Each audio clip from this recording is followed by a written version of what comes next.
నీకు క్షేమము కావాలంటే ముందు నీ దేశము క్షేమముతో ఉండాలి.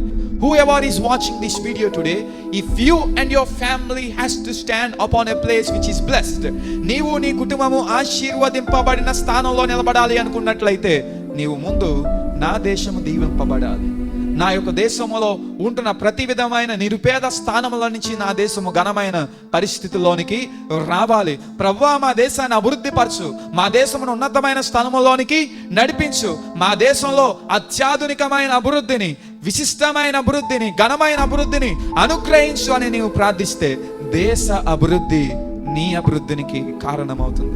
దేశ అభివృద్ధి నీ కుటుంబ అభివృద్ధికి కారణమవుతుంది. If you want to make your nation as a prosperous nation, today take a step, a bold step to pray for your nation. మీ దేశాన్ని, మన భారతదేశాన్ని సత్యశ్యామలమైన దేశంగా మార్చుకోనాలని మీరు ఆశపడితే దేశం యొక్క అభివృద్ధి కొరకు ఏం చేయాలి? ప్రార్థన చేయాలి.